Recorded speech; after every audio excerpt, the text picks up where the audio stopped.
It's a disaster that was waiting to happen, but Yes, sir, there she goes. Well, what we worst feared is here, and as things appear right now, it's here to stay. Major League Baseball Players Association failing to reach a deal by their arbitrary self-imposed deadline of was yesterday. Now, today at 5 p.m., they failed to make a deal. We have the first two series of the Major League Baseball season being postponed. We have ramifications all over the place. And, we're going to be talking about this all episode, but a whole bunch of lies and misinformation and disinformation from the owner's side of things that we're all pretty upset about, and we're going to be talking about at length today. But it is not a good day for baseball. It's not a good day to be a Blue Jays fan, a baseball fan, a sports fan, really. Guys, I'm not even going to ask how you are because I know it's not good. I know the answer isn't going to be good. But Bryson, Jacob, at least it's good to see your faces and talk about. I was going to say talk about baseball, but that's not what we're talking about right now. no, this, unfortunately, we actually forecasted 2 years ago. And the fact that it has actually come, and the fact that we know for sure we won't be getting a full regular season, just the fact that it's actually starting to settle in, I think that's what makes it the worst part. And I guess already it's, in a way, it's sunk in, because right now we should be talking about spring training games. We should be talking about the first week of the season, the excitement, and then how we're going to get bored of spring training after 1 week. And unfortunately, that's not a reality. And we don't know when we'll get to that point. It's safe to assume there will be baseball. We don't know when. And I think that's the scary part for the sport. And I think the most important part is for a fan's perspective, just, how upsetting it really is to be a baseball fan, not just for the Jays, but you can feel this, and every other market throughout the game is feeling the exact same way. Yeah, I think the worst part about this is we go into Monday night hearing there's optimism, hearing that the deadline is being pushed back, not because the league can't make an agreement, but because they anticipate an agreement coming today on Tuesday. And then we see Rob Manfred practicing his fairway swings. So, I mean, that shows you all you need to know about how big of a clown he is. I'll get that out of the way. I think he's not doing good at his job, and he's made the start of the regular season, the start of what it's expecting to be a very good regular season for the Blue Jays. He's turned that into a pile of crap, and it's terrible. I mean, I hope this isn't it. I mean, I think I was the one that predicted that we might end up seeing baseball come back in a week or so, but at this point, who knows? It's all I can say, and I've been saying this for 3 straight months: just get a deal done. And somehow a group of grown human beings can't even do that, and it's brutal. Yeah. I don't know where we want to start on this one. I guess we can start with the negotiations themselves. We knew they would be starting to meet every day at the beginning of this week, or I guess this past week, now that we're on Monday. It didn't work out. The two sides weren't able to reach a deal. And when I say the two sides, I'm really referring to the owners. We've seen this since day one of the negotiations. First off, if things stayed where they were on day one, if they re-signed the exact same CBA, or excuse me, the CBA that the Players Association wanted on day one, all of their requests about service time, about the player, amount of money for 2-year players, having players automatically get Super 2 status, no expanded playoffs. If the owners agreed to that deal on day one, on December 1st, on December 2nd, this would still be a massively good deal for the owners. This would still be a deal that they reap billions upon billions of dollars from. Instead, they pigeonholed themselves into this fake position of owners losing money, owners being financially unstable, Major League Baseball being a worse investment than the stock market, which is patently false on every single part of it. And they've walked themselves into this situation purposely where they will not move on anything and they're trying to blame it all on the Players Association. That's how I'm viewing these negotiations. I don't know how you guys feel about it, but I'm pretty pissed off right now, as I'm sure we all are, as I'm sure everyone listening to this podcast is, whether you're listening to it day of or a week later. Who knows what's going to happen in the next week. But in my mind, Major League Baseball, the owners, Commissioner Rob Manfred, and I'm trying to get the rational points out of the way now, because when we start talking about Rob Manfred, it's going to get ugly. But they pigeonhole themselves intentionally into this position of not moving at all, of declaring that baseball is not a profitable business for them when that is patently false. And we find ourselves in this situation where they don't care about the game. They don't care about the players. They just care about their bottom line. So that's how I feel about the negotiations that went down this past week. Where do you guys stand? Do you differ on any of that? How are you feeling now that the negotiations are over, at least for the time being? The Players Association has flown back to wherever their homes are, wherever the players live. The owners have also dispersed, or are dispersing as we speak, after Rob Manfred's colossal failure of a press conference earlier today. Everyone's going home. They're packing up and calling it a day. So here we are, negotiations have ended and we still have no baseball. Where are you guys at with these negotiations? You see, the thing is, one thing I'll say first, if you can't, to the owners, if you can't ream in a good enough profit out of $1 billion industry, that is not the players' fault. That's not the Players Association's fault. Second thing, you just mentioned everyone's going home. You know who, and they're going home. Obviously, I don't know everyone's financial situations, but they're going home. They make a lot of money as owners and as commissioners.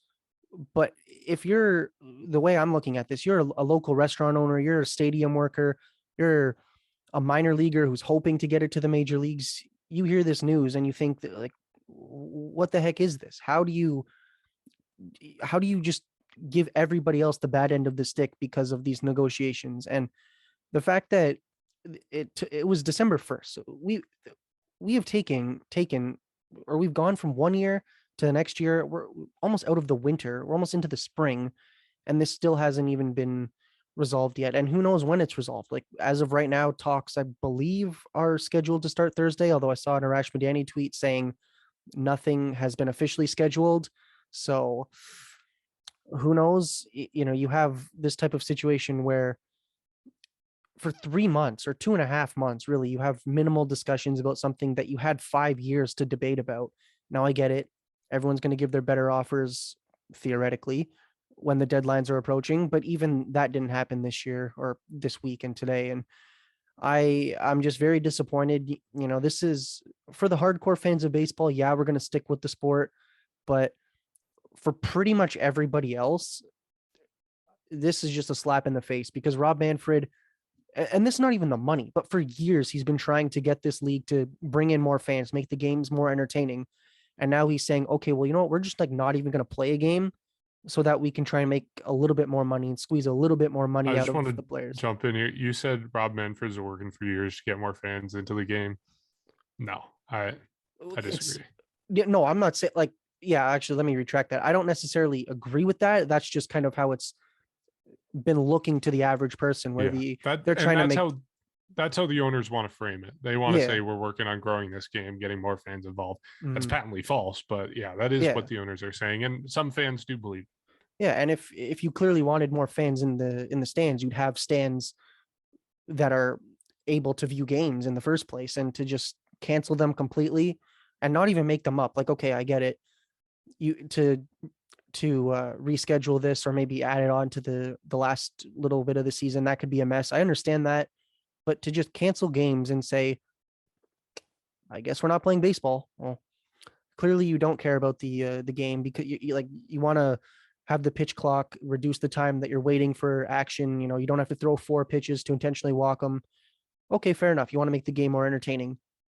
But I'm pretty sure anyone with a functioning brain knows that an entertaining game requires an actual game to be on. So very, very disappointed. And it really, I think I said this at the very beginning, the most disappointing and angering part of it is, what did we hear last night? We're postponing the deadline because we anticipate a deal being made. And turns out that was just straight up a lie. And So congratulations, Rob Manfred and the owners. This is, I hope this is what you wanted, really, just to have the entire league and really everybody around it against you guys. That is the worst part for me after what we went through last night. Now, if we didn't go through that last night, maybe we would have been a little bit more prepared for this, because all of us to begin with, well, I should say the least, you guys were more pessimistic than I was, but overall we all were. So we could have all we all knew this was coming in a way, but the fact, or to the point of where it went last night with all of the false, and I don't know how true any of it really was, other than them manipulating everything, purposely leaking it, or kind of giving the fans the impression. So then today they can blame the players, or attempt to blame the players for why there's no deal. There's a lot of words you can describe it as. I'd rather not get into all of it because it could get pretty ugly for my mouth. But yeah, I'm going to try and be as calm as possible with that. So that was probably the worst part. And just overall, I mean, if you go back to the first meeting, whenever it was, I think it was last Monday when they did the whole lineup of meetings in Jupiter, Florida. It started off bad. There were moments where it felt like, okay, we're getting on the right direction. And then it went back to incremental movement. It went back to differences aside. And then, of course, last night where we thought there was a major breakthrough, which turned out to be false. And you look at what the MLB was offering, and it's hard to accept that as a player. And I think the main part for me was, and somebody asked Rob Manfred this in his press conference, inflation's up 7%. I think it was 7%. And meanwhile, their CBT offer to the players was actually almost 2% below the rate of inflation. Now you're pretty much having a CBT. It's also frozen for a couple of years. It doesn't go up until I think the fourth or the fifth year. As we're seeing a rate in it, like how do you accept that as a player? Unfortunately, the owners, of course, we understand what their mission was here, their goal, and unfortunately they were successful, but at what cost, other than pretty much delaying the sport that we all want to see, and pretty much hurting the fans the most out of all this, and of course the players. And I think they need to realize too that this is the players' game. And of course, I think it was Jeff Passan who had the analogy where he said, if you take out 1,200 players and replace them with 1,200 players below their caliber in terms of skill, you will see a massive fall off in talent because of how difficult this sport is. Meanwhile, if you replace 30 owners, who's going to care? And I think that was the main, I think it was the analogy that he said. And then it's really hard to disagree with that. So that's the part where I look at it as well. Now, you go back to 2020, you remember that the union originally, for those who don't really remember, is they actually wanted 81 games that season for prorated salaries. And the owners flat out said, no, we're going to prorate you and implement a 60-game season. And I think that was the mission that they accomplished this time. And it feels like, in a way, they're just trying to get back at the players. And if you guys remember last year as well, they tried delaying the season until May 1st. I don't know if you guys remember, but they had the original idea because of COVID to delay spring training a month for healthier, or for it to be less of a risk for players. It just, the past 2 years now, they have been doing everything they can to cut games from the players. And you look at what Tony Clark said today, and you can see the emotion on his face. You can see that he actually looks bothered, and he's right. I mean, opening day is a privilege, and for players in baseball, it's hard to stay in the league as it is.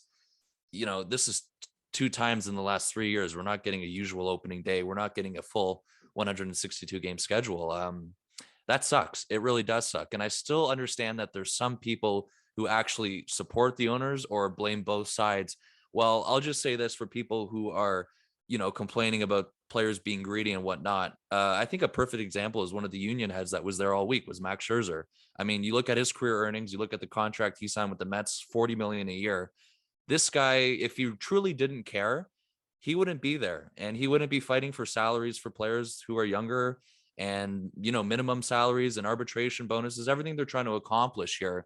They're doing this not for them. And that's what, that's the one thing I think people are wrong about, is that they say, oh, look how much baseball players make. They're not fighting for those people. Those people are fine, and we know that. We're talking about the middle caliber players. We're talking about the people who can barely stay in the league, and they're fighting for that. They're fighting for the next generation. And again, you look back, it's so hard to disagree with what they're trying to do. And unfortunately, it's just come down to a game where the owners don't want to expand their wallets.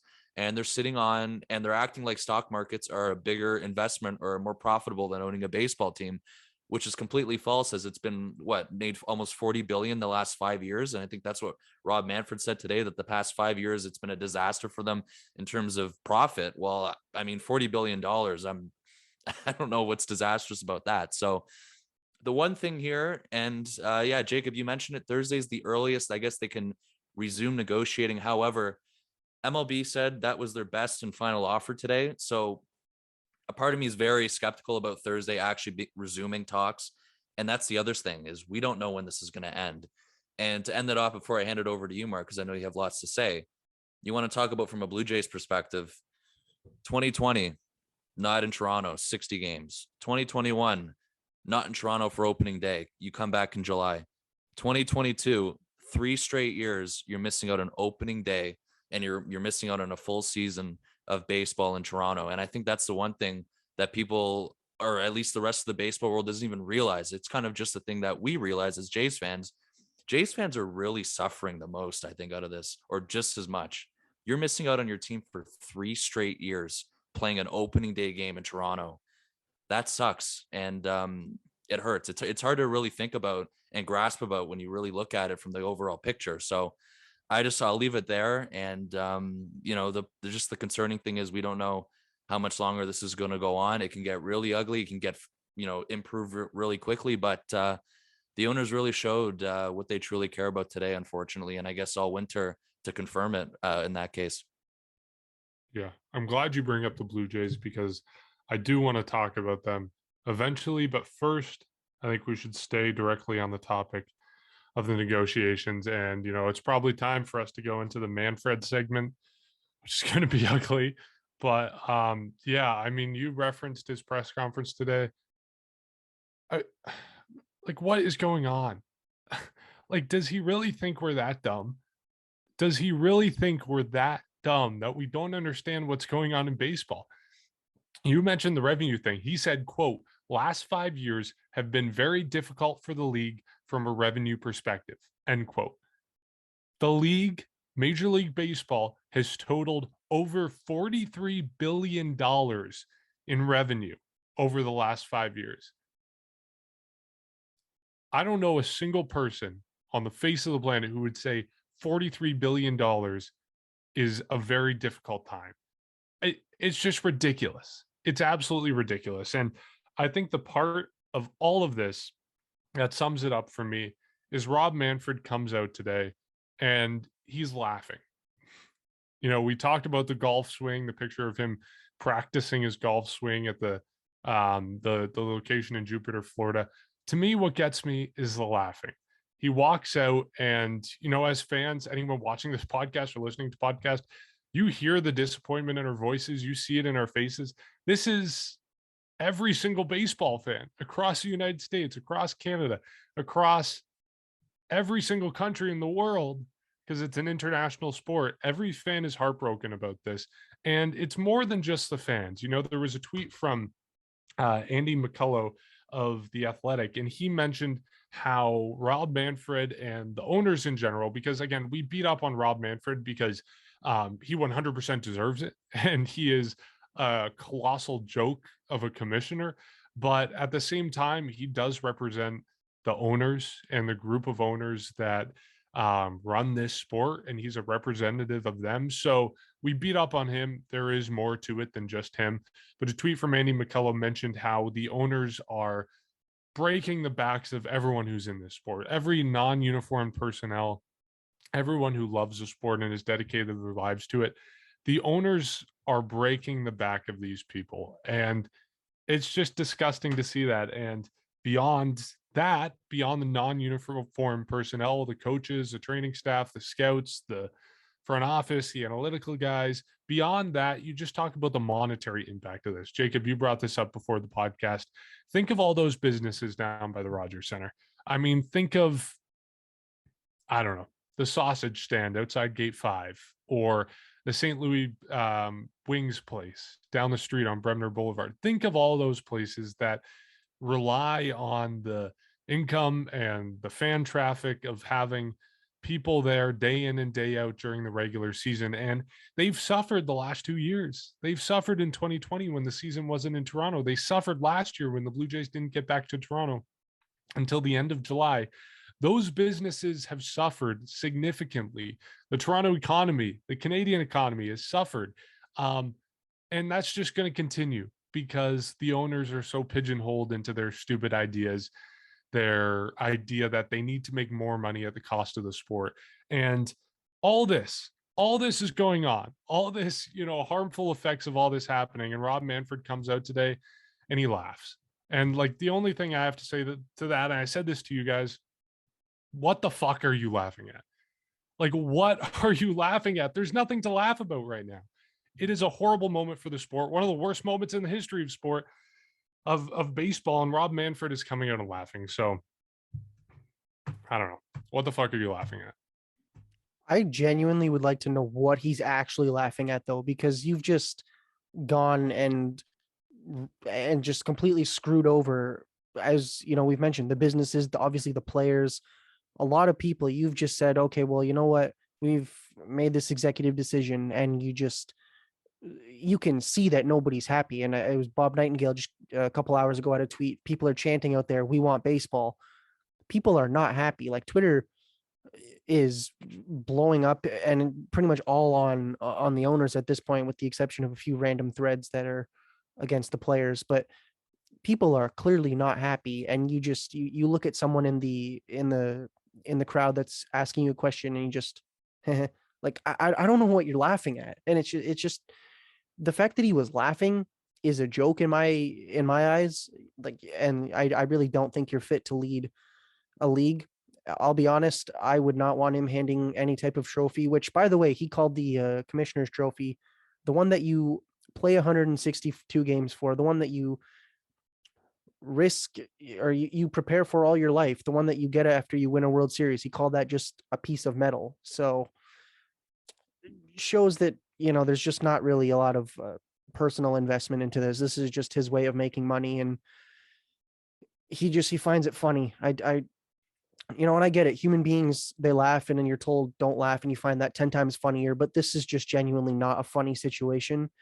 And it's beyond disappointing. There's a lot of things I want to say, but I don't want to go on too big of a tangent. Like, I could go on for hours. And it's one of those things where, as a fan of other leagues, I don't even want to say that I'm a fan of baseball in front of other people now. Yet now, obviously, baseball's not dead forever after this. But how are you supposed to go and watch the Leafs get booted out of the first round again, knowing that they can still play, but the Blue Jays, they can't now because the back end of things are not being worked out? And it's all I can say is get the CBA done and get out of office, Rob Manfred.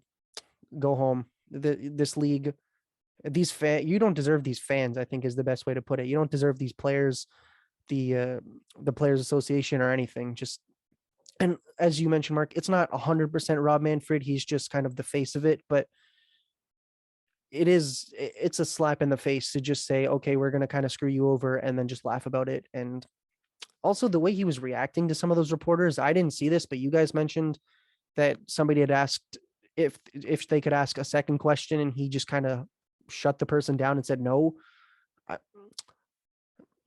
I don't know what to say to that, or I don't know how to say it in a not terrible way. But like I said a few seconds ago, get the CBA done, get out of the league, get out of the office, because I don't want to see that. This league does not need somebody like that running it at all. Yeah, I mean, he was laughing even before, I guess, he thought the cameras, or he knew the cameras were on him. And I think that was the worst part, is the first thing you do when you, I guess, just turn on SportsCenter or stream it wherever you were watching. So you just see him laughing at your face through the screen. I think, you just wanted to punch your screen right away. So, yeah, I mean, he also said that he shut down the reporter, laughed in her face. That's pretty disrespectful. And then again, him just laughing in general and acting like that he cares about baseball fans, that's also disrespectful. So it's just, it's a disaster that was waiting to happen. But at the end of the day, there really is no reason for this to be happening. And I think that's the worst part, is that it's strictly about them not wanting to expand their wallets. And that's literally the only reason why we are not playing right now. Like it's pretty simple, other than if you want to get into actual specifics, the moral of this, that is the moral of it. And it's that's that straightforward. But at the same time, you look and you just wonder, in today's day and age, you have inflation going up, you're coming out of a pandemic, we're almost on the other side. And it's mind-boggling that, I guess, a stock market, I mean, that's always going to stick with me. A stock market's more profitable. So yeah. And I think the worst part about this is we're going by weeks here, or weeks. Yeah. But we're going by weeks when he cancels regular season games. I think each time we see that, we're just going to cringe to our stomachs. When we see that, I think the first time it was the first week officially. So that is the Jays opening series in Baltimore. And of course, their home opener the following week against Tampa. So those are wiped off the schedule. He was asked about possibly rescheduling, and he made a bogus argument about interleague play, when we all really know deep down that if they wanted to get in 162, they can make it happen. I think they said the last lockout, the season started a week later, which means they extended the season a week to fit in 162. So that's the worst part. And it just proves to you that they are intentionally doing this. And Mark, you were the first one out of us three to say that in our chat last week, that they're intentionally trying to lose games on purpose. And that was the worst part. And then they gave the impression last night that they were willing to get a deal done. And even the union believed that this morning, which is even, more mind boggling. And unfortunately, it's just, the union was caught up in this because I don't know if they saw this coming, or I'm sure they're not surprised, first of all, but I don't know if they saw this coming of them, making these claims that they were that optimistic. And unfortunately, while this was all going on last night, we did get the odd tweet that the union believed there was still work to be done. And clearly they were the ones that were truly authentic about this approach and just this whole process. So as much as, you look at it and you just wonder, like, the owner's really doing this and messing with baseball fans and trying to paint the picture and spin the story on them, and pretty much using fans as guinea pigs in this, and just using them as test subjects, which is even worse. So Mark, I know your prediction was May 1st. Based on how it went today, I'm hopeful you're correct about May 1st. I don't like the way this is going. It's just, they clearly, I mean, they said it. I mean, and Rob Manfred pretty much lied in his press conference. They did use their best and final offer for now, obviously. Will that change? Most likely, because they are going to bargain again. We just don't know when. And I mean, I think we're lucky to get it by May 1st. I hope so. I mean, obviously we will get it at some point, but that's the nature of it right now, is we don't know how many games will be lost, and the damage that is coming with this. It's significant. And of course, the salaries that are being lost by players every day. Jacob, you mentioned the stadium workers, pretty much the small businesses. And also don't forget about the small businesses down in spring training right now, who usually profit during this time of the year. And they're another one who didn't get spring training in 2020. So, or at least a full spring training. So everyone is suffering from this other than the owners. And it just, as much as it's cold to say, it's a reality, is that they don't give a damn. They really do not care, other than their own well-being and their own profits and their own wallets. So I think that's the part that we're going to have to get over. And I don't know. It's obviously not going to sync well with every fan out there. So, we'll see what happens. I know the union is going back to their head offices in New York. I believe that's where bargaining will continue, whenever that will be. And, you understand what the players are doing, and they understand what they're doing too. And the fact that they're willing to sacrifice games too because of this, it also says something of how strong that union is right now. Because obviously, if they really wanted to play games, they would have taken that deal today, but they're not. And you give them credit for the next generation, of course, of baseball players who they're doing that for. And really, it's time for them to change the way this is. And you like the way, or fans should like what they're trying to propose here. And it does make the game a lot better by the sounds of it. So regardless if that's 14 teams, 12 teams, we're talking about, anti-tanking. We're talking about people being competitive.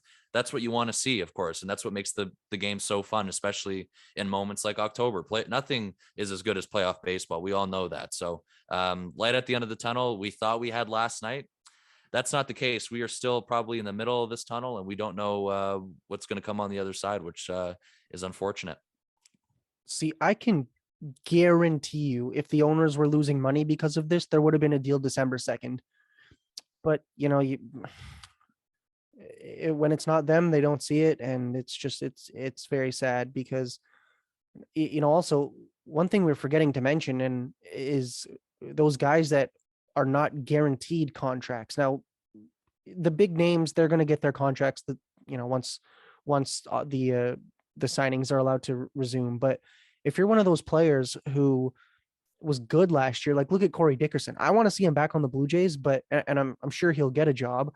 But there are going to be a lot of players who maybe don't settle for the type of job that they wanted to, or end up going on some type of minor league contract and praying they can make it up to the big leagues. And it's just, I think the saddest part about for me, for these players, yeah, I know players make a lot of money, but that's besides the point.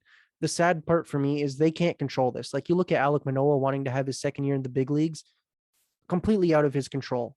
And it's very, very, very, very, very disappointing. And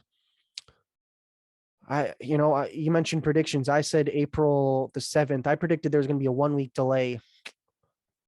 I just hope I can watch this team before I go back to school in the fall. Like, do I think that'll happen? Yeah, but at this rate, who knows? Because there could be I don't want to guarantee that anything happens by a certain day, because we've been told every single day, oh, okay, we've made progress, but we're still far apart. And then it's tones were good today, and then we'll hear in the morning, actually tone was pretty bad, and now we're far apart, or even further, or we've made some progress but not enough progress. And let's just hope there's a season at this point, because yes, technically it's 1 week or two series, so the first week of the season that's been delayed. I don't think that's it. I think there's going to be a lot more, and I think that's why a lot of us are as upset and as angry as we are, because we can see beyond these owners. We can see beyond the negotiations as a whole. This is not over, despite what we had hoped, despite what we thought. And it's just, I just want to see a competitive Blue Jay season fully in Toronto for once, because it's been a while since we've gotten to see that. And I guess we have to wait a little bit longer. Yeah, this is it's not over by a long shot. And both of you guys bring up the players. I think that's an important part of this, that I think a lot of fans, some people listening probably, and a lot of fans out there don't see this as a one-sided thing like we do. They see it as a two-sided thing, or even a one-sided thing on the side of the players. It's the players' fault. And the two things that I would bring up, Jacob, you mentioned, these players are earning a lot of money. They are. That's the truth of the matter. Even players who are earning major league minimum are earning whatever it is, $575,000 a year, $600,000 a year.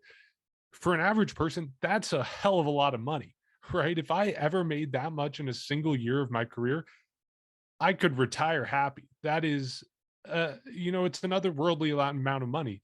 But we're talking about the best players in the world. The best in the world at doing this thing. We're not talking about some Joe Schmo you pull off the street and stick in a uniform and stick him at second base. We are talking about the 600, about the 800, about the 1,000 best players in the world, right? Like a lot of people complain, why are baseball players complaining when they're going out on the field, they're playing a kid's game for fun, and they're getting paid a lot more than anyone else gets paid? It's because they are the best in the world at this.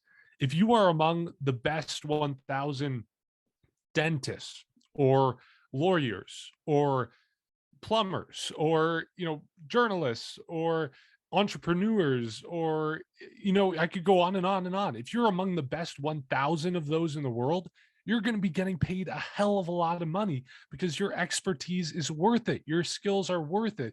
You're a rarity in the industry. You are one of the top 1,000 people in the world, and you get paid as such. It's the same thing in baseball. We're talking about the 1,000 best players in the world. That's why these players get paid so much. And when you compare their amount of money, the amount of money they're making year in and year out, league minimum $600,000, compared to what we just said, $43 billion that the owners are raking in over a 5-year period. I mean, come on. What's the analogy? It's it takes like 12 days to get a million seconds, or like 50 years to get a billion seconds. It's something like that. That's the magnitude of difference we're talking about between the players and the owners. So don't be out there complaining about the selfishness of the players when the owners are that literally times 1,000, like literally by the numbers times 1,000. So that's what we're talking about here. That's the difference that we're talking about in these negotiations. The other thing I would say is that, players are coming to the table too. Players are making these negotiations, and there might be people out there who are saying, like, yeah, players deserve more money, but it's a two-sided negotiation. You can't make a deal without the other side. The players have to come to that table as well. And the thing I say to that is the players have come to the table. The players were there on December 2nd. They were there after the 43 days of the self-imposed shutdown by Major League Baseball. They were there at the hotel in, I think it was Dallas for that meeting. They were there, time and time again. And MLB walked out after 8 minutes. MLB didn't make a proposal for 43 days. MLB is imposing this lockout, impose this artificial deadline that we're at right now. They said, we're not going to play. We're going to set in a lockout. You can play without a CBA. You can play without a deal in place. And, Bryson, defensive lockout, like you're mentioning, that's what MLB is calling it. And I don't know, I'm going on and on, but it's not the players' fault for many, many reasons. It is not the players' fault that we're in this situation. And the players just want to be paid their fair share. You can boil it down to millionaires versus billionaires, as many people do, but that's just not the truth. They are battling for their fair share because they are among the best in the world at what they do. That's all it is. That's all it is. And it's not Max Scherzer complaining he isn't getting paid enough.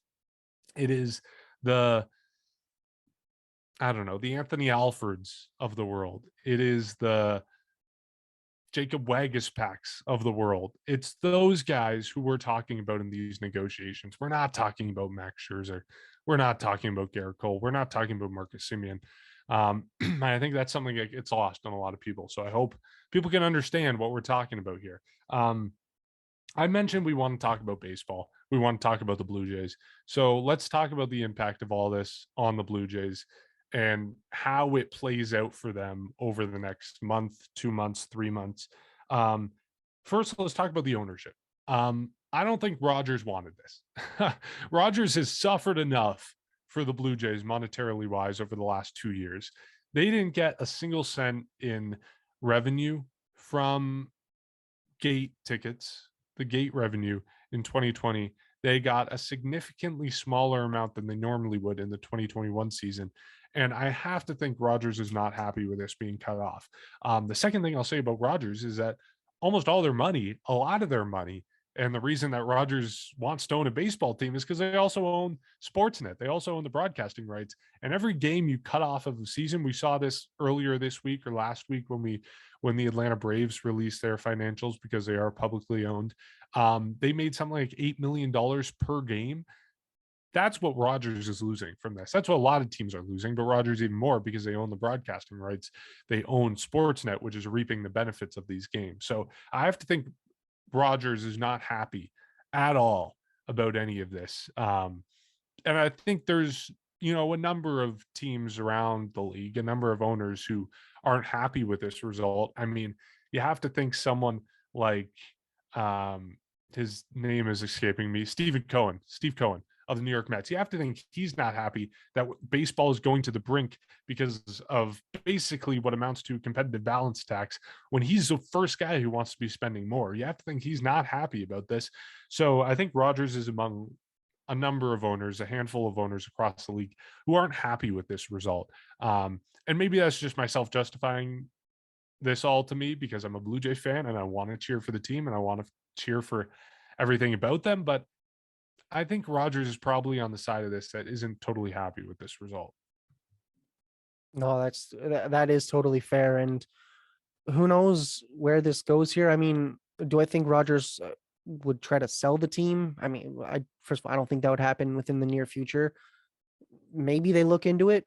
I highly doubt it, especially at this. Like, unless the entire season's canceled, probably not going to happen. But yeah, no, I think the key takeaway from what you just said is there are a lot more than just the players, a lot more than the owners realize that are being a lot more parties that are being impacted by this. And, who knows, maybe you do start to see owners of teams. Well, I mean, beyond who's just been within the negotiations, because Rogers is a big company. You could definitely start to see this where it's like, okay, guys, like, what are we doing here? Like, okay, fair enough. We want to make sure that the owners are profitable. Fair enough. I get that. But you can then definitely see these companies and the owners and definitely a lot more people than what we've seen in the negotiations so far come up and say, like, enough is enough. You guys not being able to negotiate a deal is now impacting us in a negative way. And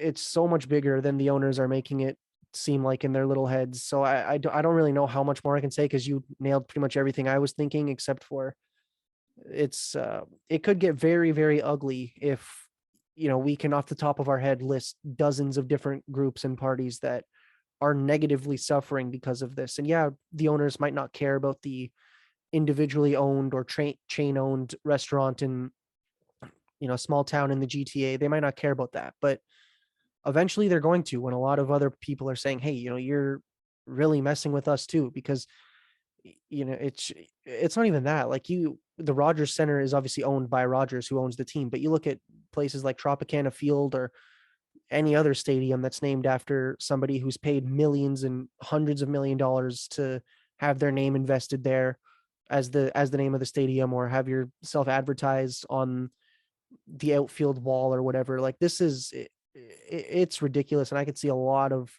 ramifications from this even after a CBA is negotiated. And that's why I'm just, as a baseball fan, I'm very worried for the next, not even until the next CBA is or until this one is up. Well, first you need a CBA for it to be up eventually, but once this is dealt with, I think it's still far from over. Like, we are not even close to the end game, and it's very, very, very worrisome, because this easily could happen in the next time that this CBA expires.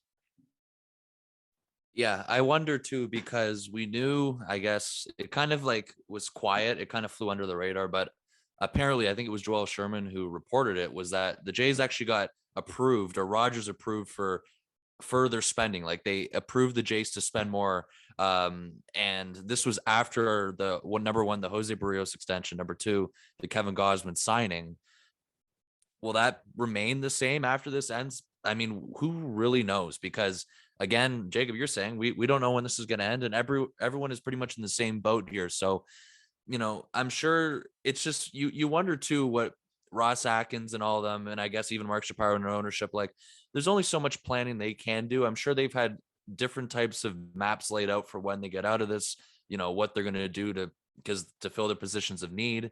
But now, if the luxury tax or their spending or their budget goes down, how does that really impact them compared to what they were originally going to plan? And I think that's what worries me, is that because, we just, again, it was approved for it to raise, but now we really don't know here. And that's the problem. And that's the fear, especially for a team like the Jays. Mark, you said it. They're missing out on yet another opening day, yet another year of the Jays not being here for, I guess, a full 162 game schedule. So the implications on that, it's very unclear. And that's the problem, is that it's not very transparent compared to, I guess, like you said, a team like the Mets with Steve Cohen, who's got all the money in the world, and they're going to be just fine coming out of this. But, people like Rogers, like, I mean, you really have no idea. And that's the scary part here. So eventually it'll all get answered. But yeah, until then, we are in the dark completely. We know that, on the meantime, they got a new scoreboard that was up on Twitter a couple days ago from someone who took a picture there. They've got renovations planned for the stadium. Like, I don't know how much of this changes. It's just another season of them now losing profit. And of course, Rogers is another company who owns half of MLSC, who have also been dealing with capacity restrictions. So, it hasn't been easy going for especially these Canadian companies, in particular, in these ownership groups, especially in Canada. So that's what freaks me out a little bit. And you just hope at the end of the day, everything is fine and nothing's really impacted, because we know when the Jays are on, and we know this year in particular, I think we were all expecting pretty much a good crowd, like solid Jays attendance this year, I think all around. And I think we will get that afterward. We're not going to be seeing empty stadiums, and barring any capacity restrictions, it appears it's going to be full. So we're expecting to see all that recover.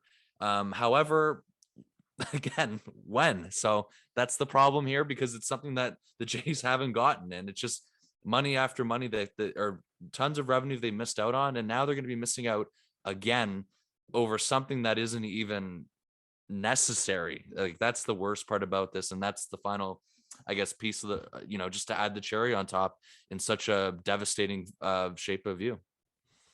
See, I don't want to scare Uh, anybody, but you mentioned Rogers maybe not spending as much. That's only this offseason. Like, there are a few guys who I'm sure we're all aware of that are going to be getting paid very soon.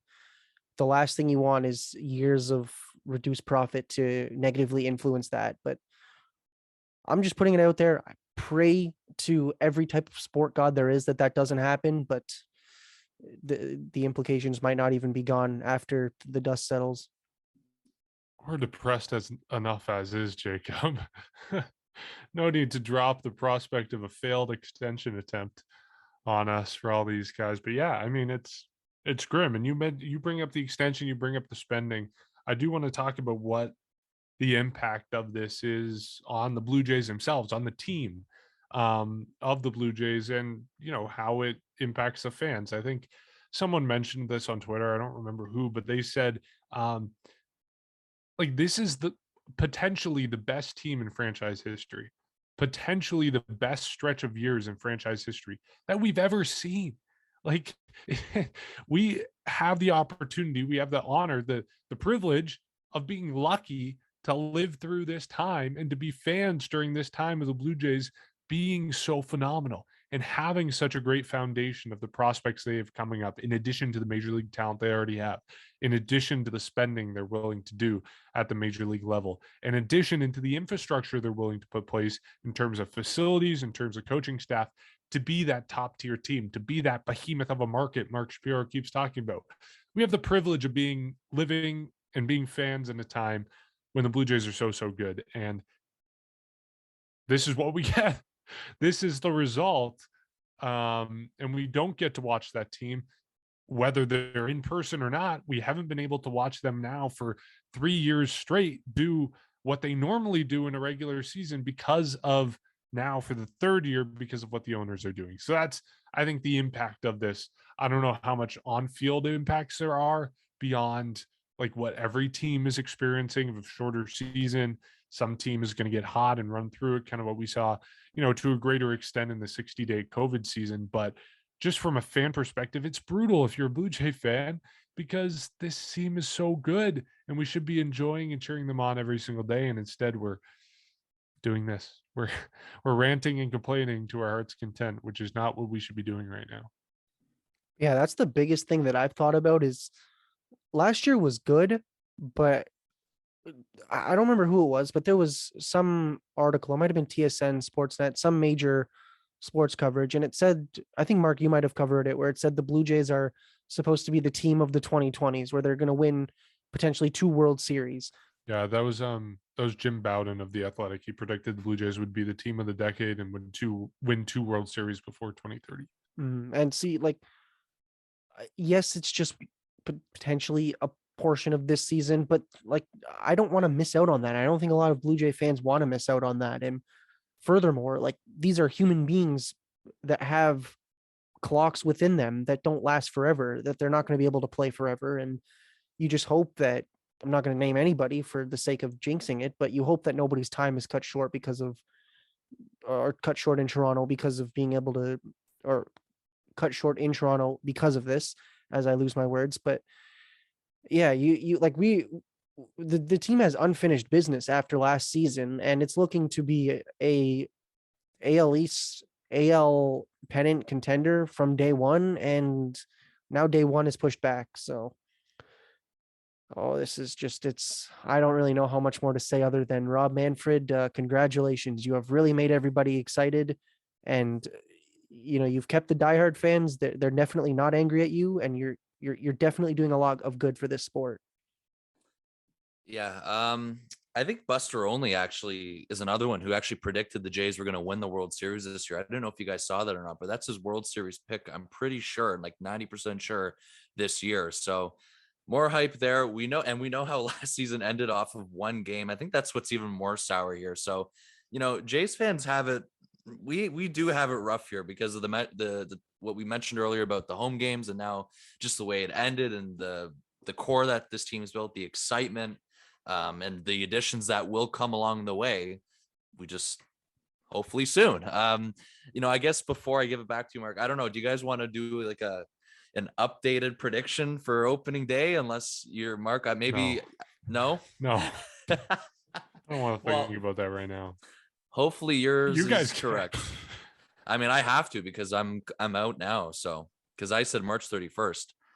So Jacob, I think yours is still good. So I'm hoping by the end of May we're going. I need more, and I need actual proof along with every single fan, not just misinformation, that we can figure this out soon, but we just don't really know how much the urgency is.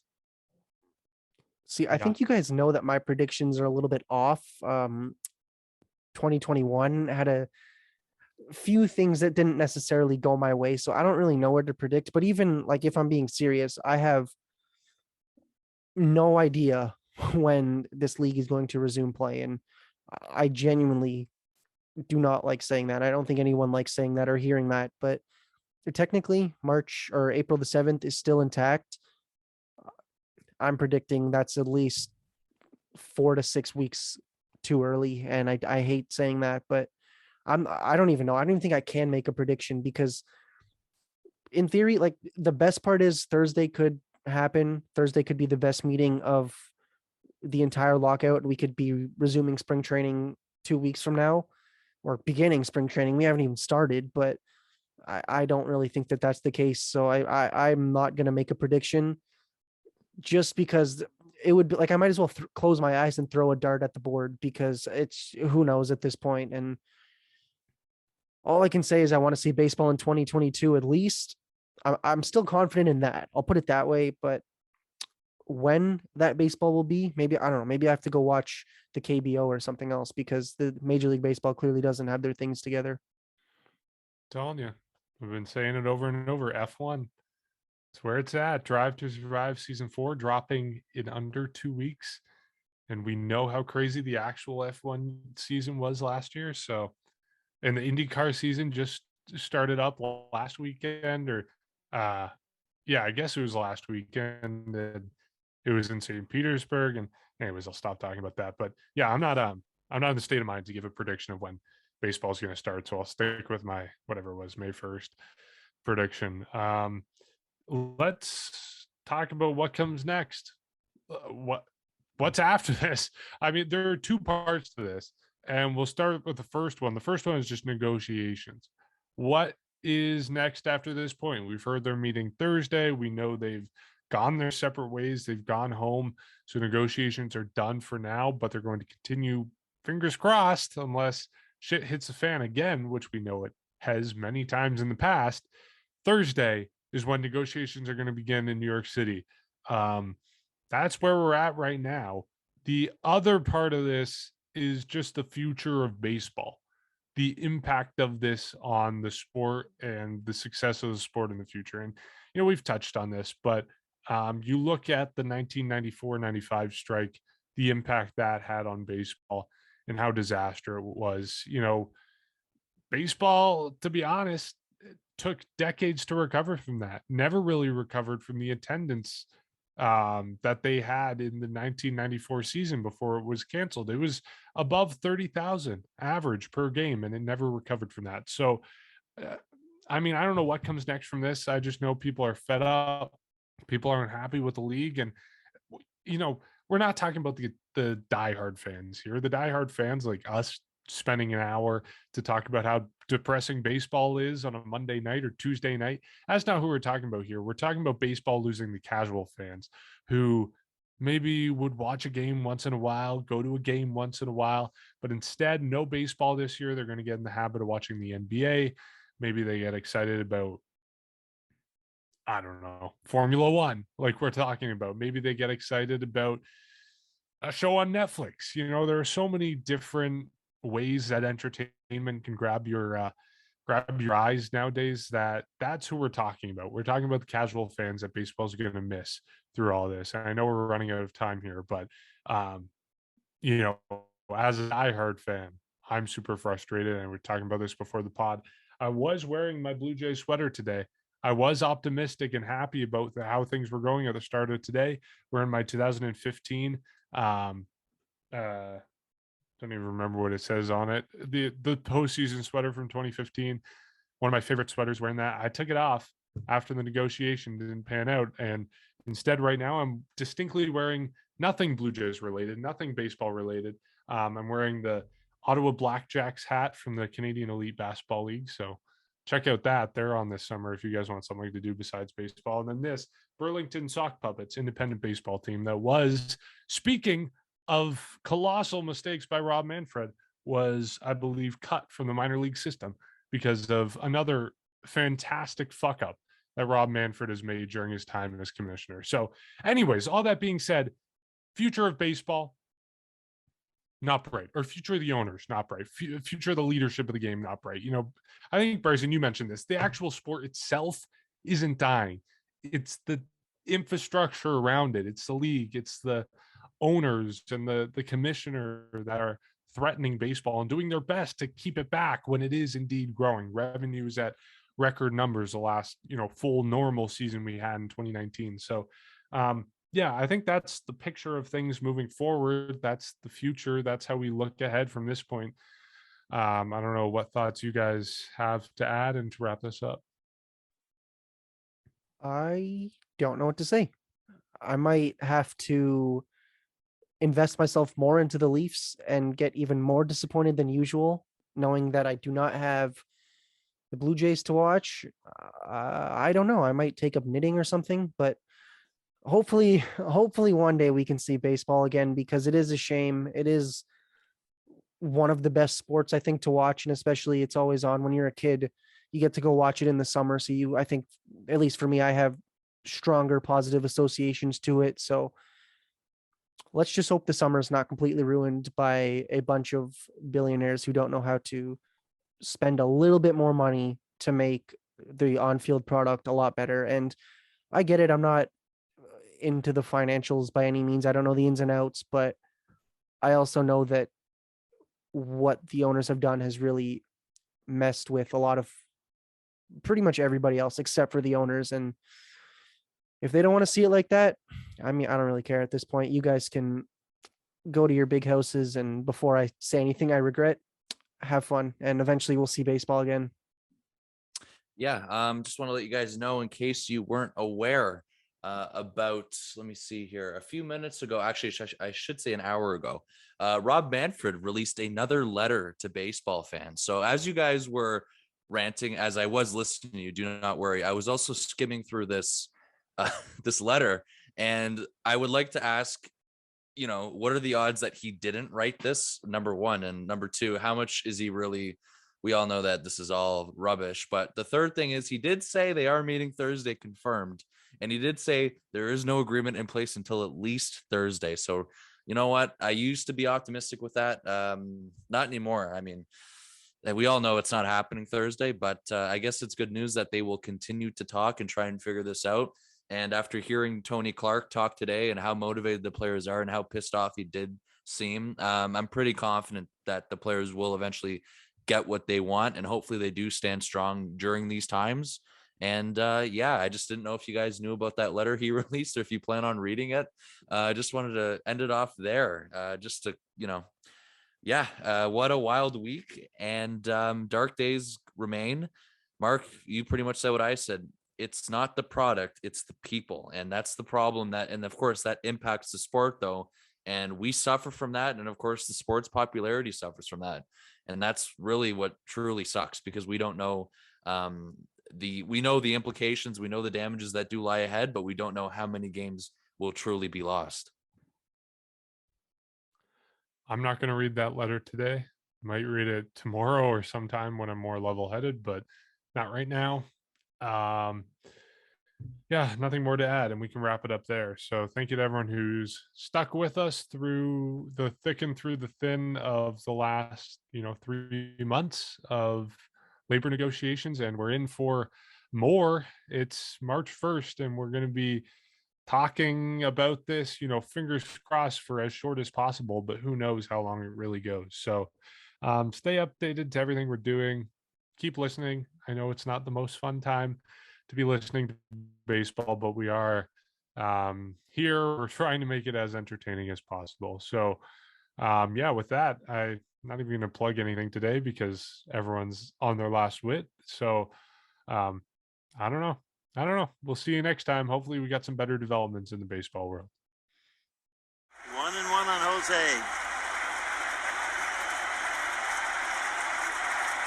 All eyes on the mound and the bearded Sam Dyson. Now he comes set. Kicks the 1-1 pitch. Fly ball deep left field. Yes, sir. There she goes.